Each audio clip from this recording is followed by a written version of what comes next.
Hello guys. आज हम लोग देख रहे हैं अंतर्राष्ट्रीय करंट अफेयर्स को, क्योंकि करंट अफेयर्स आपका एग्जाम में बहुत इंपॉर्टेंट है। और जैसे कि आपको पता है कि पीसीएस के फॉर्म आ गए हैं, उनको भरने के बाद इसके लिए बहुत इंपॉर्टेंट हो जाएगा। तो उन सब के लिए ये करंट अफेयर जो है इंपॉर्टेंट होगी। तो टॉपिक पे आते हैं। पहला टॉपिक है आज का हमारा कि जो संयुक्त राष्ट्र महासभा है, यहाँ पर आप देख रहे होंगे ये दो व्यक्ति बने हुए हैं।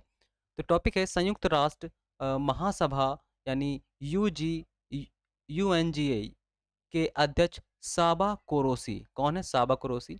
29 से 31 जनवरी 2023 तक भारत की यात्रा पर आए थे। जब भी कोई यूएन से या कोई बड़ी संस्था से या कोई विदेश से कोई व्यक्ति आता है, राष्ट्रपति हो या राष्ट्राध्यक्ष हो, तो वो हमारे लिए इम्पोर्टेंट होता है। उसमें हमारा इम्पोर्टेंट ये होता है कि वो व्यक्ति कहाँ से आया है, उसकी राजधानी क्या है देश की, मुद्रा क्या है वहाँ की, और क्या भारत के लिए महत्व रखता है। ठीक है, तो हमारे लिए जो संयुक्त राष्ट्र महासभा है ये इंपॉर्टेंट है। तो जो जो इंपॉर्टेंट होगा सिर्फ हम उन्हीं को देखेंगे, बाकी बहुत चीज़ें फालतू लिखी हुई होती हैं वो सब हमें नहीं देखनी है। तो टॉपिक पे आते हैं। कहता है संयुक्त राष्ट्र महासभा के 77वें सत्र के अध्यक्ष साबा कुरैशी 29 जनवरी 2023 से 3 दिनों के लिए भारत के दौरे पर आए थे। यात्रा के दौरान श्री कुरैशी पारस्परिक हित से बहुपक्षीय और क्षेत्रीय मुद्दों पर भारत के विदेश मंत्री से बातचीत की। अब यहाँ पे इंपॉर्टेंट बात यह है कि भारत के विदेश मंत्री कौन है? एस जयशंकर, हमको याद रखना है। ठीक है, यहाँ पर हम बहुत सारे टॉपिक को कवर करेंगे। इसके बाद हमें आगे कुछ नहीं देखना है। हमें फिर आगे ये चीज़ देखनी है कि भारत में जो यूएनओ है वो किस प्रकार से महत्व रखता है, ये आपको ध्यान देना है। और दूसरी बात, जो यूएनओ है इसका मुख्यालय कहाँ पर है? कहाँ पर है इसका मुख्यालय? न्यूयॉर्क। ठीक है, न्यूयॉर्क में जो कहाँ पड़ता है? यूएसए में पड़ता है। इसकी स्थापना कब हुई? 24 अक्टूबर को हुई थी। 24 अक्टूबर 1945 को हुई थी, ये याद रखना है। ठीक है, और यूएनओ का भारत अंग है या नहीं है? तो यूएनओ भारत का सदस्य है। और यूएनओ में 5 स्थायी सदस्य होते हैं और 10 आपके स्थायी सदस्य होते हैं, जो कि जिसमें भारत है, 5 स्थायी में भारत नहीं है। ठीक है, और यूएनओ के कितने अंग होते हैं? ठीक है, यूएनओ के अंग कितने कौन कौन कौन से होते हैं, ये आपको होमवर्क में करना है। कुछ आप, क्योंकि क्या है कि करंट अफेयर्स एक बहुत बड़ा टॉपिक है, कुछ आप होमवर्क में करते रहेंगे तो यहाँ भी टाइम बचेगा और आपको ज़्यादा लर्न भी होगा, क्योंकि जब हम होमवर्क करते हैं तो हमें बहुत सारी चीज़ें, नई सारी चीज़ें मिलती हैं। ठीक है, तो टॉपिक पे आते हैं। ये बात समझ में आ गई होगी आपको। आगे कहता हुआ नीति आयोग के वरिष्ठ अधिकारियों से भी बातचीत की। तो नीति आयोग क्या है? नीति आयोग हमारे भारत की एक ऐसी एजेंसी है जो कि नीतियाँ बनाती है। नीति आयोग का फुल फॉर्म क्या है आपको पता होगा? National institute for transforming India. इसकी स्थापना कब हुई? इसके अध्यक्ष कौन है? सदस्य कौन कौन से होते हैं? ये आपको बात पता होनी चाहिए। जितनी आपको पता होनी चाहिए, ये सब आपको होमवर्क है।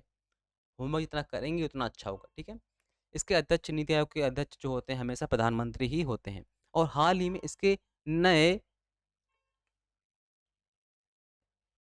नए अध्यक्ष बनाए गए हैं। अध्यक्ष नहीं, सॉरी, सीईओ बनाए गए हैं। नीति आयोग के हाल ही में नए सीईओ बनाए गए हैं, सीईओ, जिनका नाम है बी वी आर सुब्रमण्यम। क्या नाम है? बी वी आर सुब्रमण्यम नाम है। ठीक है, इसलिए इंपॉर्टेंट, देखिए यहाँ पर बहुत सारे टॉपिक निकल के आ रहे हैं और ये सब आपको पता होने चाहिए। ठीक है, आगे बात करते हैं।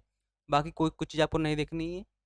ठीक, कहता संयुक्त राष्ट्र महासभा के जो अध्यक्ष हैं, उनके बारे में चर्चा करते हैं। संयुक्त राष्ट्र महासभा के अध्यक्ष का पद संयुक्त राष्ट्र महासभा के वार्षिक आधार पर प्रतिनिधियों द्वारा मतदान किया जाता है। ठीक है, ये जानकारी है आपकी, ये कभी एग्जाम में पूछेगी नहीं है आपसे, लेकिन ये सब जानकारी है। राष्ट्रपति महासभा का अध्यक्ष और पीठासीन अधिकारी होता है। वर्तमान अध्यक्ष श्री साबा कुरैशी हंगरी से हैं। हंगरी यहाँ पर देखिए देश मिला है ना आपको, तो हंगरी की भी देखते हैं। कहता भारत में विजय लक्ष्मी पंडित वर्ष 1953 में संयुक्त राष्ट्र महासभा की पहली महिला अध्यक्ष बनी थी। बेहद इंपॉर्टेंट लाइन है ये। ठीक है, कथन कारण पूछ सकता है आपसे कि कोई भारत का बना है या नहीं बना है, तो आपको पता होना चाहिए विजय लक्ष्मी पंडित जो है 1953 में संयुक्त राष्ट्र महासभा की पहली महिला अध्यक्ष बनी थी। हंगरी की बात करते हैं यहाँ पर, तो देखिए हंगरी जो है, आपको पता है कि ये यूरोप में आता है। अगर नहीं पता है तो जानकारी रखनी चाहिए आपको, क्योंकि अब आपको कंपटीशन देना है। तो यहाँ पर देख पा रहा हूँ ये सब अभी हमारे सामने सभी महाद्वीप बने हुए हैं, यानी विश्व का नक्शा है। और विश्व के नक्शे में यूरोप में पड़ता है हंगरी। ये है आपका यूरोप का मैप। ठीक है, यूरोप के मैप में आते हैं। ये खुल गया आपके सामने यूरोप का मैप। अब यूरोप के मैप में हंगरी कहाँ पड़ता है? ठीक है, ये आप अपने एटलस में देखें और एटलस को हमेशा अपने साथ रखें। करंट अफेयर्स कभी भी पढ़ रहे हो, तुरंत अगर देश आता है तो उसकी तुरंत राजधानी देखें। तो हंगरी ढूंढते हैं हम, कहाँ पर पड़ता है। तो हंगरी जो पड़ता है आपका, ये है हंगरी। हंगरी की राजधानी क्या है? बुडापेस्ट। ठीक है, बुडापेस्ट इसकी राजधानी है। और अपने जो भी नोट्स बनाए उसमें ये देख रखे कि हंगरी के अगल बगल कौन से देश पड़ते हैं, उनकी राजधानी क्या है। इससे क्या होगा, हमारे देश भी कवर होंगे, हमारी जीएस भी कवर होगी, और हमारी करंट अफेयर्स भी कवर होगी। ठीक है, तो हंगरी की राजधानी क्या है? बुडापेस्ट है, ये इंपॉर्टेंट है। और यहाँ की जो राजधानी है बुडापेस्ट, एक महत्वपूर्ण राजधानी, क्योंकि यहाँ से एक नदी निकलती है जिसका नाम है डेन्यूब नदी। ठीक है, डेन्यूब नदी। तो ये पूछता है डेन्यूब नदी किन किन राजधानी से गुजरती है, ये भी हम आगे देखेंगे, लेकिन इतना इतना आप याद रखिए। ठीक है, तो हंगरी की राजधानी क्या है? बुडापेस्ट। ठीक, आगे आते हैं। आगे, आगे की जो हेडिंग है वो कहता है नाटो के पूर्व जनरल, नाटो के पूर्व जनरल पेट पावेल चेक गणराज्य के बने राष्ट्रपति। अब देखिए, कभी कभी क्या होता है, किसी किसी को हेडिंग ही समझ में नहीं आती है, क्योंकि हमें तथ्यों के बारे में जानकारी प्राप्त नहीं होती, इसलिए हेडिंग समझ में नहीं आती है। देखिए नाटो, यहाँ से हमारा पहला टॉपिक निकल गया है, नाटो क्या है। ठीक है, नॉर्थ अटलांटिक ट्रिटी ऑर्गेनाइजेशन। ठीक है, नॉर्थ अटलांटिक यानी जितने भी उत्तरी अटलांटिक महासागर में देश हैं उनके बीच संधि हुई थी, जिसका नाम क्या है? नाटो। ठीक है, तो यहाँ से नाटो के बारे में जानकारी प्राप्त करते हैं। नाटो जो है, इसकी स्थापना 1949 में हुई थी, और इसका जो मुख्यालय है, मुख्यालय है आपका ब्रुसेल्स, ब्रुसेल्स में है। ठीक है, और ब्रुसेल्स जो है ये पड़ता है बेल्जियम में।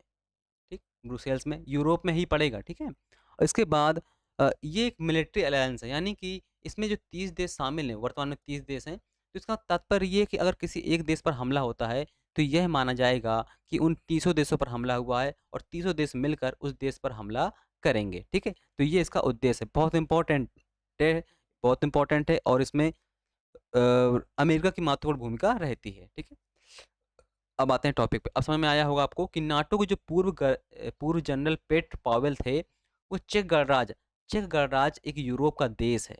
ठीक है, चेक गणराज्य यूरोप का एक देश है, जहाँ के नए राष्ट्रपति ये बने हैं। इनका आप चित्र देख पाते होंगे, ऐसे हैं कुछ प्रकार के। ठीक है, अब आते हैं टॉपिक पे।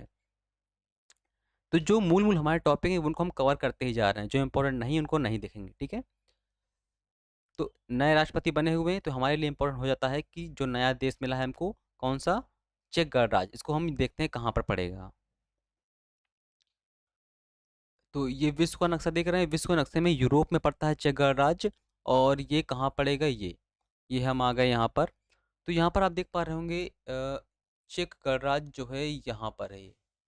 ये देश आपका चेक गणराज्य है, पोलैंड के नीचे, जर्मनी के बगल में। ठीक है, ये चेक गणराज्य है, इसकी राजधानी क्या है? पराग्वे राजधानी है इसकी। ठीक है, तो ऐसे आप देश देखेंगे तो आपको याद रहेंगे, वरना देश भूलते जाएंगे। ठीक है, कभी मान लीजिए जाना पड़ा तो कभी पता तो रहेगा ना कहाँ पर हम जा रहे हैं।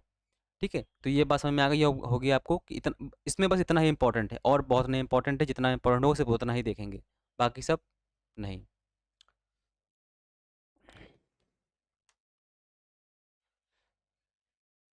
बस आगे आते हैं। आगे कहता है मिस्र में सुएज नहर विशेष आर्थिक क्षेत्र में भारतीय उद्योगों को भूमि आवंटित करने की योजना बनाई। यानी कि देखिए, मिस्र का जो सुएज नहर का पार्ट है, अब ये कहाँ पड़ती है पहले से देखते हैं। ये विश्व का मैप है, आपको दिखाई दे रहा होगा। विश्व के मैप में ये पड़ती है आपकी, ये है सुएज नहर। यहाँ पर सुएज नहर बना हुआ है, यहाँ पर सुएज नहर बनी हुई है। अब कहता है जो मिस्र के पास सुएज नहर है, वहाँ पर भारतीय उद्योगों को भूमि आवंटित करने की योजना बनाई। यानी वहाँ पर भारतीयों को भूमि आवंटित की जाएगी, जिससे भारत अपना जो भी सामान ले जाते हैं वो स्टोर करके रख सकते हैं, वहाँ पर फ्रीज कर सकते हैं, है ना, वहाँ पर अपना सुरक्षित महसूस कर सकते हैं। इस कथन का तात्पर्य ये है। अब देखिए, तो सुएज नहर यहाँ पर है, तो आपको ये पता होना चाहिए ये कौन सा सागर है। मैप में देखेंगे तो मैप में दिखाई देगा आपको, ये लाल सागर है। मैप में जूम करके देखते हैं, यहाँ आपको दिखाई दे रहा होगा कि ये लाल सागर है। ये लाल सागर है क्योंकि लाल लाल इसका पानी, इसे हम बोलते हैं रेड सी। ठीक है, कभी कभी ये भी पूछ लेता है कि रेड सागर के लाल सागर के आसपास के देश कौन कौन से हैं, वो हम आगे देखेंगे। तो यहाँ पर बनी हुई है सुएज नहर, ये सुएज नहर है। इसके आसपास जो है मिस्र जो है, भारतीयों को भूमि आवंटित करेगा, जिससे भारतीय जो है अपना व्यापार आगे बढ़ा सकेंगे और उद्योग लगा सकेंगे, ठीक है। तो जो स्वेज नहर है ये भूमध्य सागर को यानी मेडिटेरियन सी और लाल सागर को जोड़ती है। और स्वेज नहर जो है ये इजिप्ट यानी मिस्र देश के अंडर में है। पहले ब्रिटेन के अंडर में थी, फिर इनका कब्जा हो गया तो इन्होंने इनके अंडर में आ गई। इसके बाद जो जब से स्वेज नहर बन गई है, तब से ब्रिटेन से भारत जाने में लगभग 7,000 किलोमीटर की दूरी कम हो गई है। ये क्वेश्चन एग्जाम में आ चुका है कि ब्रिटेन से भारत की दूरी कितने किलोमीटर कम हो गई है, तो 7,000 किलोमीटर की दूरी कम हो गई है। इतनी चीज़ इंपॉर्टेंट है, ठीक है। अब आगे देखते हैं। मिस्र मिस्र स्वेज नहर आर्थिक जोन में भारतीय उद्योगों को विशेष क्षेत्र आवंटित करने पर विचार कर रहा है और भारतीय पक्ष इसके लिए मास्टर प्लान तैयार कर रहे हैं, ठीक है। प्रधानमंत्री मोदी और मिस्र के राष्ट्रपति पारस्परिक रूप से उभरते आर्थिक और निवेश के अवसरों का पता लगाने के लिए इस व्यवसाय को प्रोत्साहन करने पर सहमत हुए हैं। अब यहाँ पर हम बात करते हैं मिस्र के स्वेज नहर के बारे में, क्योंकि स्वेज नहर बहुत इंपॉर्टेंट है। स्वेज नहर भूमध्य सागर और लाल सागर को जोड़ने के लिए मिस्र में स्वेज नहर के इस्तमुस के उत्तर से दक्षिण की ओर चलने वाला एक कृत्रिम समुद्र स्तरीय जलमार्ग है। यह नहर अफ्रीका महाद्वीप को एशिया से अलग करता है। जो भी बताया आपको बात वही है, ठीक है, बस इसने अलग तरीके से लिखा हुआ है। तो यहाँ पर देखिए, अगर पूछ ले आपसे कि स्वेज नहर जो है किस किस महाद्वीपों को अलग भी करती है, तो देखिए वैसे ये बनी हुई है अफ्रीका में, लेकिन क्या है कि जो मिस्र है, मिस्र का इतना सा पार्ट इतना सा पार्ट ये आता है एशिया में, ठीक है, और इतना सा पार्ट आता है अफ्रीका में आता है। तो ये हम कह सकते हैं कि ये एशिया को अफ्रीका से अलग भी करती है, ठीक है। आगे, यह यूरोप और भारतीय और पश्चिमी प्रशांत महासागरों के आसपास स्थित भूमि के बीच छोटा समुद्री जलमार्ग प्रदान करता है। स्वेज नहर दुनिया के सबसे व्यस्त व्यापार मार्ग में है। स्वेज नहर जो है सबसे व्यस्त नहर है ये, ठीक है। दुनिया के कुल व्यापार का लगभग 12% रोजाना यहाँ से गुजरता, समझ लीजिए। सबसे व्यस्त मार्ग है स्वेज नहर, ठीक है। यहाँ पर सिर्फ नहर की बात की जा रही है, महासागर की बात नहीं की जा रही है। अगर महासागर पूछेगा तो महासागर में आएगा नॉर्थ अटलांटिक महासागर, ठीक है, अगर सागर की बात करेगा तो। और नहर की बात करेगा तो स्वेज नहर सबसे व्यस्त नहर है, ठीक है। आगे आते हैं। आगे कहता है, यहाँ पर आप चित्र देख पा रहे होंगे, तो देखिए कहता है जैसिंडा अर्डन अर्डर्न की जगह हिपकिंस न्यूजीलैंड के प्रधानमंत्री बने हैं। तो यहाँ पर देख पा रहे होंगे ये जैसिंडा अर्डर्न है और ये हिपकिंस हैं जो नए प्रधानमंत्री ये बने हुए हैं। कहाँ के बने हुए हैं? न्यूजीलैंड के। तो न्यूजीलैंड हमारे लिए इम्पोर्टेंट हो गया। अब देखिए न्यूजीलैंड कहाँ पर पड़ता है, इसकी राजधानी क्या क्या है, इसको देखते हैं। तो यहाँ पर आप विश्व का नक्शा देख पा रहे होंगे। तो विश्व के मैप में न्यूजीलैंड कहाँ पड़ेगा? तो न्यूजीलैंड जो पड़ता है ऑस्ट्रेलिया महाद्वीप का अंग है, ठीक है।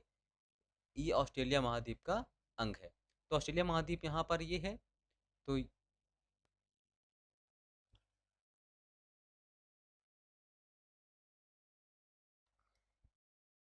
ये पड़ता है आपका, यहाँ पर जूम करने समय आएगा, ये आपका है, क्या है, ये है न्यूजीलैंड, ठीक है। अब देखिए न्यूजीलैंड को जूम करके देखते हैं कहाँ और क्या क्या इसकी विशेषताएं हैं। देखिए यहाँ पर सिर्फ इतना इम्पोर्टेंट है कि न्यूजीलैंड जो है दो द्वीपों में बटा हुआ है, बड़े बड़े द्वीपों में, ठीक है। और इसकी जो राजधानी है ये नॉर्थ जो आइलैंड है इसका, इस पर स्थित है, वेलिंगटन, ठीक है। ये पूछा जाता है कि न्यूजीलैंड की राजधानी क्या है, किस द्वीप पर स्थित है, तो नॉर्थ द्वीप पर इसकी स्थित है, वेलिंगटन राजधानी है इसकी।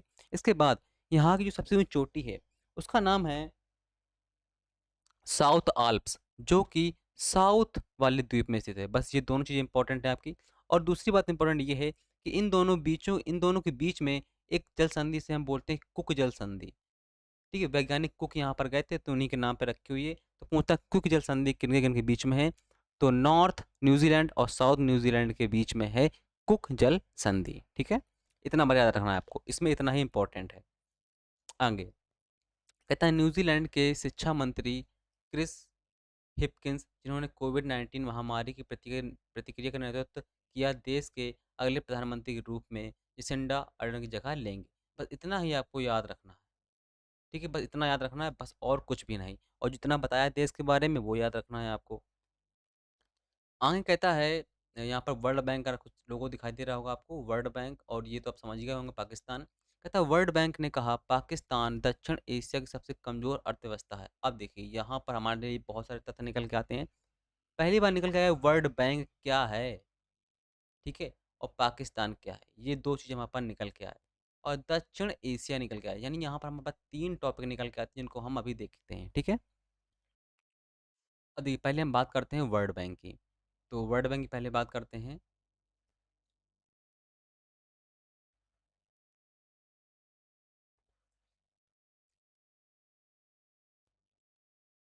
वर्ल्ड बैंक नाम समझ में आ रहा होगा कि विश्व की पूरी बैंक है। विश्व बैंक जो है इसकी स्थापना हुई थी 1944 में, ब्रिटेन वुड सम्मेलन में हुई थी, ठीक है? कभी-कभी सम्मेलन का नाम ही पूछ लेता है, तो नाम है ब्रिटेन वुड सम्मेलन, ठीक है? इसके बाद इसके जो मेंबर हैं, इसके सदस्य लगभग आपके हैं 189 कंट्रीज़ हैं। 189 कंट्रीज़ जो हैं, ये इसके सदस्य देश हैं, जिसमें कि भारत भी आपका शामिल है, ठीक है? भारत भी शामिल है इसमें। इसके बाद हेडक्वार्टर आपको पता ही है कि इसका वाशिंगटन डीसी में हेडक्वार्टर है। वाशिंगटन डीसी कहाँ पड़ता है? कहाँ पड़ता है? अमेरिका में। वाशिंगटन डीसी कहाँ पड़ता है? अमेरिका में। डीसी का मतलब होता है डिस्ट्रिक्ट ऑफ कोलंबिया, ठीक है? इसके बाद अ, जो वर्ल्ड बैंक है, ये एक सिंगल बैंक नहीं है। ये लगभग आपके 5 बैंकों का ग्रुप है। ये पूछता है वर्ल्ड बैंक में कितनी बैंकें शामिल हैं, तो 5 बैंकें शामिल होती हैं, ठीक है? इसीलिए इसे ग्रुप ऑफ बैंक भी बोलते हैं। तो वर्ल्ड बैंक में जो शामिल होती हैं आपकी, वो 5 बैंकें कौन-कौन सी हैं? देखिए पहली है आपकी IBRD, international bank of reconstruction and development, ठीक है? इसके बाद दूसरी बैंक है आपकी आईडीए, इंटरनेशनल डेवलपमेंट एजेंसी। तीसरी बैंक है आईएफसी, इंटरनेशनल फाइनेंस कॉरपोरेशन। चौथी बैंक है आपकी मिगा, MIGA, यानी कि मल्टीलेटरल इन्वेस्टमेंट गारंटी एजेंसी, ठीक है? और पांचवी बैंक है ICICSID, यानी international centre for settlement of investment disputes. Bharat इन चारों का सदस्य है। IBRD, IDA, IFC और मिगा, इनका चारों का सदस्य है भारत, ठीक है? और भारत ICSID का सदस्य भारत नहीं है, ठीक है? अब देखिए इतना चीज़ वर्ल्ड बैंक के बारे में आपको इम्पोर्टेंट है, और ये सब आपको पता होना चाहिए। अब वर्ल्ड बैंक के और पाकिस्तान के क्या कनेक्शन है उनको देखते हैं। हाँ, तो वर्ल्ड बैंक ने कहा कि पाकिस्तान दक्षिण एशिया की सबसे कमज़ोर अर्थव्यवस्था है। तो दक्षिण एशिया कहाँ पड़ता है? दक्षिण एशिया कहाँ पर पड़ेगा? दक्षिण एशिया बोलते हैं हम इस वाले क्षेत्र को। ये देखिए ये पूरा एशिया है हमारा, ठीक है? तो जो ये वाला क्षेत्र है इसे हम दक्षिण एशिया बोलते हैं, ठीक है? ये भी हमारा पार्ट एशिया में ही आता है, पूरा एशिया में चला जाता है। तो ये दक्षिण एशिया में अधिकतर चीज़ें आती हैं। अब देखिए पाकिस्तान के बारे में आपको जानकारी पता ही होगी कि भारत का पड़ोसी देश है, भारत से अलग हुआ था, कब अलग हुआ था, उसकी राजधानी क्या है, ये सब आपको पता होनी चाहिए, इतना हम उम्मीद करते हैं। हाँ, अब देखिए विश्व बैंक ने पाकिस्तान को दक्षिण एशिया की सबसे कमज़ोर अर्थव्यवस्था करार दिया है। वर्ल्ड बैंक की ग्लोबल इकोनॉमिक प्रोस्पेक्टस रिपोर्ट के मुताबिक इस साल पाकिस्तान की आर्थिक विकास दर सिर्फ 1.7% रहेगी, ठीक है? आगे IMF यानी अंतर्राष्ट्रीय मुद्रा कोष, अब देखिए यहाँ पर IMF भी आ गया। तो IMF और विश्व बैंक, अब दोनों देखिए, जो IMF है ये भी एक विश्व बैंक के तरीके है। इंटरनेशनल मॉनेटरी फंड, इसका मुख्यालय भी कहाँ पर है? वाशिंगटन डीसी में है, ठीक है? ये भी विश्व को लोन, विश्व बैंक विश्व के अन्य देशों को लोन देती है। ये सिर्फ सिंगल बैंक है आपकी। इसकी भी स्थापना 1944 में हुई थी, ठीक है? और इसमें जो सदस्य हैं वो 190 सदस्य हैं IMF में, ठीक? इसका मुख्यालय वाशिंगटन डीसी में है। इसकी स्थापना भी तभी हुई थी, ब्रिटेन वुड्स सम्मेलन में। अब देखिए IMF ने जरूरी सुधार नहीं करने के कारण 1.1 अरब डॉलर के 2 कर्जों की मंजूरी देने का फैसला टाल दिया है। यानी आईएमएफ ने भी टाल दिया है कि पाकिस्तान को ऋण नहीं देंगे। ठीक है, इतना बस आपको याद रखना है, बाकी सब कुछ नहीं याद रखना है। आईएमएफ और वर्ल्ड बैंक आपके लिए इंपॉर्टेंट है। ठीक है, इतना याद रखना है आपको। आगे देखते हैं, आगे कहता है दुनिया की सबसे बुजुर्ग व्यक्ति यानी महिला है जहाँ तक ये, फ्रांस की नन ल्यूसिल रैंडन का 118 साल की उम्र में निधन हुआ है। तो हमारे लिए ये इम्पोर्टेंट है कि एक फ्रांस इम्पोर्टेंट है, और सिर्फ इतना इम्पोर्टेंट है कि नन ल्यूसिल रैंडन का 118 साल की उम्र में निधन हुआ है। बस इतनी लाइन इंपॉर्टेंट है, और बाकी हम फ्रांस को देखते हैं। बाकी जो इतना भी लिखा हुआ है वो सब इम्पोर्टेंट नहीं है। तो फ्रांस हम देखते हैं, फ्रांस कहाँ पड़ता है। तो ये हम देख पा रहे हैं कि ये हमारा विश्व का नक्शा है, और विश्व के नक्शे में यूरोप में पड़ता है फ्रांस। ठीक है, तो फ्रांस को देखते हैं। यहाँ पर आप मैप में देख पा रहे हो कि ये है फ्रांस। ठीक है, और जब आप अपने मैप में देखेंगे, एटलस में देखेंगे, तो वहाँ पर ये फ्रांस का मैप भी बनाइए, और फ्रांस के आसपास की जो कंट्रियाँ हैं उनको भी देखिए।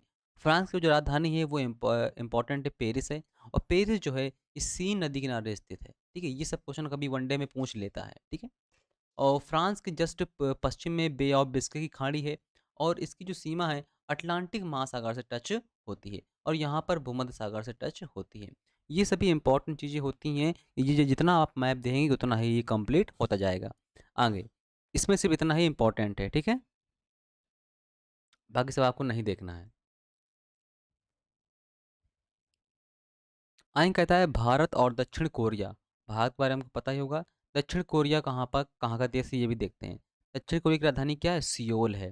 दक्षिण कोरिया ने सियोल में 5वीं विदेशी नीति और सुरक्षा वार्ता आयोजित की। तो यहाँ पर ये इंपॉर्टेंट नहीं है, सिर्फ इतना इंपॉर्टेंट है कि दक्षिण कोरिया कहाँ पर पड़ता है। दक्षिण कोरिया आपका चाइना के पूर्व में पड़ता है, और उसकी राजधानी क्या है? सियोल इसकी राजधानी है। ठीक है, इतना सिर्फ देखना है।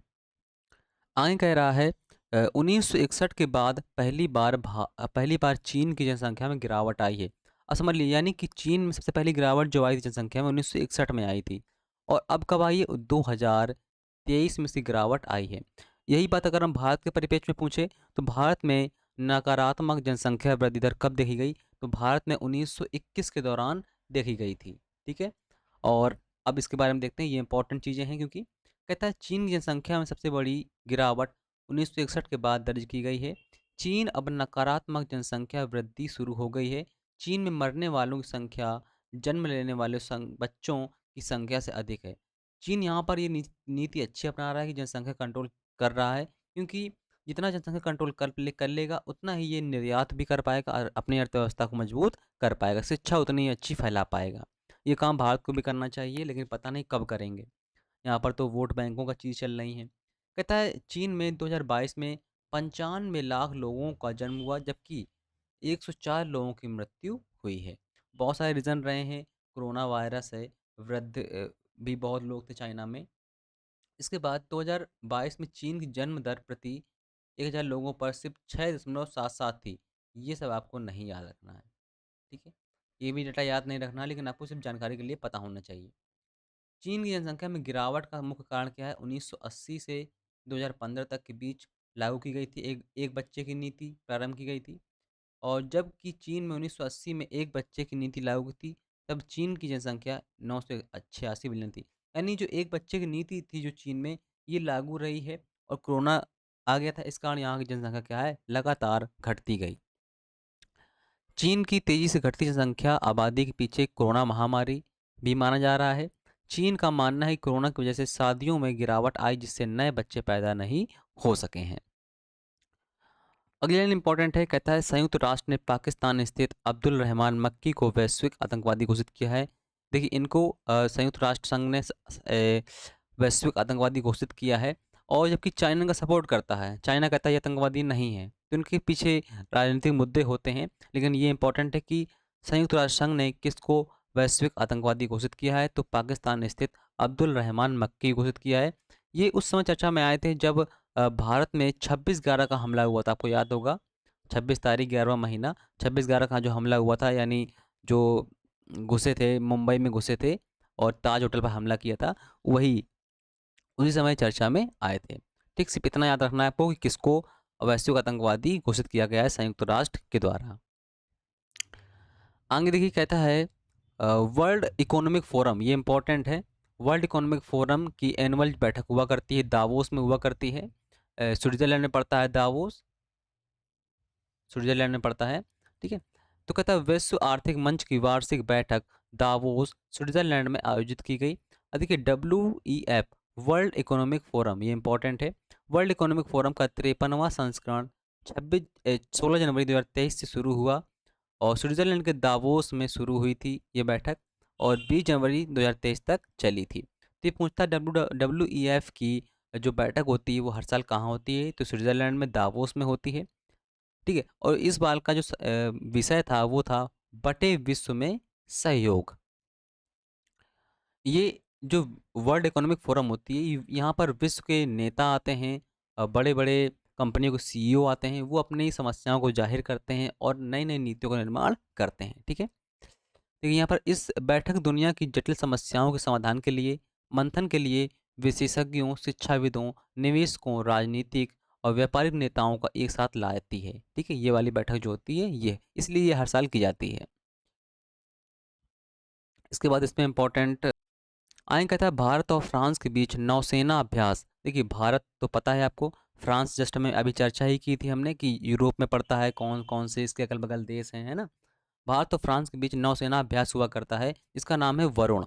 ठीक है, नौसेना अभ्यास को वरुण बोलते हैं और गरुण होता है, गरुण बोलते हैं हम वायुसेना अभ्यास को। ठीक है, 21वां संस्करण हाल ही में संपन्न हुआ है, तो इसके बारे में चर्चा करते हैं। देखिए अभ्यास क्यों होते रहते हैं हर साल, क्योंकि जो हमारी सेना है वो ट्रेंड में रहे, यानी ऐसा ना हो जो हमने उसको ट्रेनिंग दे रखी है वो भूल जाए। ठीक है, इसलिए आगे कहता है भारत और फ्रांस के बीच द्विपक्षीय नौसैनिक अभ्यास वरुण 2021 संस्करण 16 जनवरी 2023 को पश्चिमी समुद्री तट से शुरू हुआ था। ठीक है, और वही सब इसमें अभ्यास में वही गोला बारूद युद्ध अभ्यास ये सब चीज़ें हुआ करती हैं, ये सब आपको नॉर्मल चीज़ें पता होनी चाहिए। ठीक है, आगे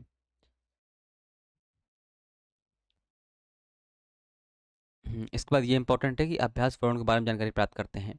भारत और फ्रांस के बीच द्विपक्षीय अभ्यास वर्ष 1993 में ये प्रारंभ हुआ था। कभी कभी क्या होता है कि कथन कारण वाला दे देता है, तो वहाँ पर यहीं से ही क्वेश्चन उठाता है। 1993 में ये प्रारंभ हुआ था। वर्ष 2001 में इसे वरुण नाम दिया गया था। नौसैनिक अभ्यासों की यह श्रृंखला भारत और फ्रांस के बीच रणनीतिक द्विपक्षीय संबंधों को पहचान अब बन गई है। ठीक है, अब देखिए यहाँ पर आपको कुछ समझ में आ रहा होगा फोटो से कि यहाँ पर कुछ मिस यूनिवर्स की बात हो रही है। तो अरबोनी ग्रेबियल को मिस यूनिवर्स 2022 का ताज पहनाया गया है। तो देखते हैं कहाँ कहाँ की हैं ये। 14 जनवरी 2023 को न्यू ऑर्लियंस मैक्सिको, मैक्सिको कहाँ पड़ता है, ये आपका नॉर्थ अमेरिका का हिस्सा है और नॉर्थ अमेरिका में पड़ता है। USA के जस्ट नीचे मैक्सिको स्थित है। ठीक है, मैक्सिको की राजधानी है मैक्सिको सिटी। मैक्सिको में आयोजित एक समारोह में संयुक्त राज्य अमेरिका के उम्मीदवार आरबोनी ग्रेबियल को मिस यूनिवर्स 2022 का ताज पहनाया गया। तो आपको इतना याद रखना है कि आरबोनी ग्रेबियल नाम है, ये लेडी हैं। ठीक है, और ये USA की हैं। US की राजधानी क्या है, वाशिंगटन DC US की राजधानी है। ये विश्व का नक्शा है, विश्व के नक्शे में ये पड़ता है आपका USA। ठीक है, और यहाँ पर ये मैक्सिको में आयोजित की गई थी और ये जो ग्रेबियल है वो कहाँ की, USA की हैं। ठीक है, इसको एटलस में जरूर देखें, एटलस में देखने से क्या होता है चीज़ें हमारे माइंड में स्थायी जगह बना लेती हैं। आगे दुनिया भर के 84 प्रतियोगियों को पछाड़ते हुए आर बोनी ग्रेबियल ने यह ताज जीता था। इस दौरान पूर्व मिस यूनिवर्स हरनाज सिंधु ने उन्हें यह ताज पहनाया था। यानी जो इसके पहले जो मिस यूनिवर्स बनी थी वो हरनाज सिंधु बनी थी, ये भारत की थी, ये हमारे भारत की थी और उन्होंने इनको ताज पहनाया। ठीक है, बस इतना ही आपको याद रखना है। इसके बाद ये चित्र देख पा रहे होंगे, ये भारतीय वैज्ञानिक हैं, देखने से ही भारतीय लग रहे हैं और ये नासा है। इसका मतलब इन दोनों का कुछ कनेक्शन है। कनेक्शन क्या है आगे देखते हैं। नासा ने नासा नासा जो है ये USA की एजेंसी है। इसका फुल फॉर्म होता है national astronaut and space administration. ये USA की एजेंसी है, अंतरिक्ष एजेंसी। जिस प्रकार से भारत में अगर हम बात करें तो भारत में इसरो है, इंडियन स्पेस रिसर्च ऑर्गेनाइजेशन। जैसे जापान की देखें तो जापान की है जाक्सा। ठीक है ना। तो ये कुछ एजेंसियां होती हैं जो अंतरिक्ष पर अपना काम करती हैं।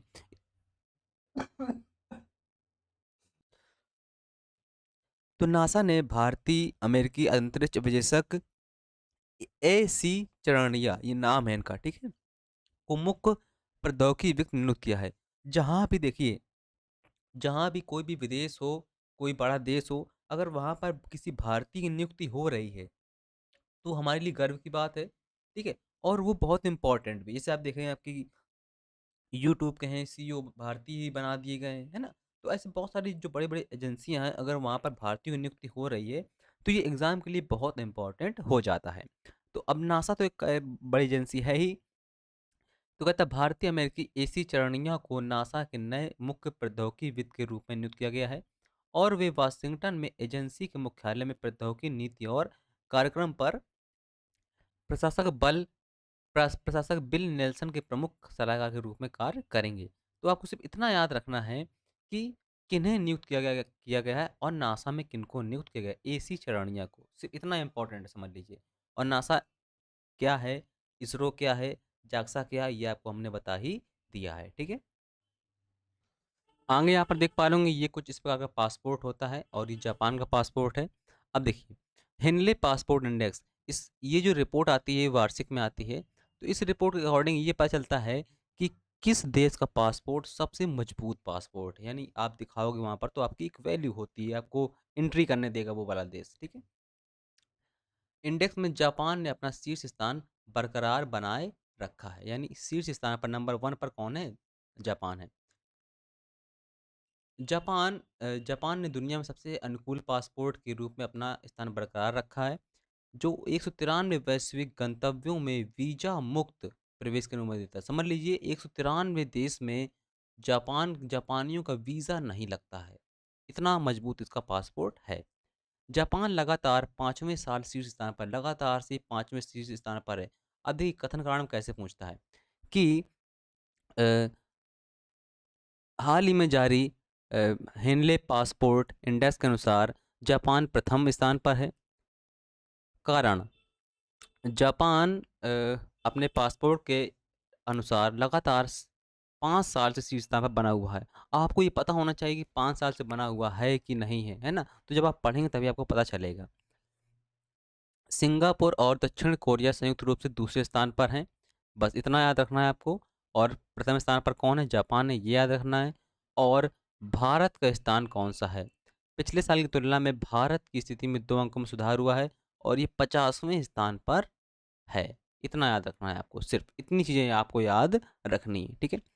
चलिए इस वीडियो में इतना ही।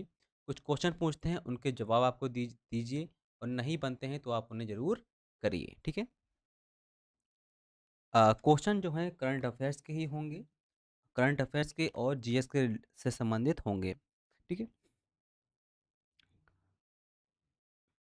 एक एक अभ्यास होता है desert desert flag, desert flag अभ्यास जो है ये किन देशों के मध्य होता है, ये आपको बताना है। इसके बाद हाल ही में इरुला जनजाति चर्चा में थी। इरुला जनजाति ये किस राज्य में पाई जाती है, ये आपको बताना है। कार्बन बम का संबंध किससे है? कार्बन बम का संबंध किससे है, ये आपको बताना है। इसके बाद हाल ही में चुनाव संपन्न हुए हैं त्रिपुरा में, मेघालय में और नागालैंड में। तो आपको त्रिपुरा, मेघालय और नागालैंड, यहाँ तीनों की विधानसभा की सीट बतानी है कितनी होती हैं। तो इनके आंसर दीजिए, ढूंढिए और लिखिए अपनी फेयर कॉपी में जिस पर भी आप लर्न करते हो। तो इस वीडियो में इतना ही, मिलते हैं नेक्स्ट वीडियो में। और करंट अफेयर्स चलती है हमारी वीडियो शाम को, तो वो कंटिन्यू चलेगी। तो मिलते हैं नेक्स्ट वीडियो में। Thank you, tata, bye bye.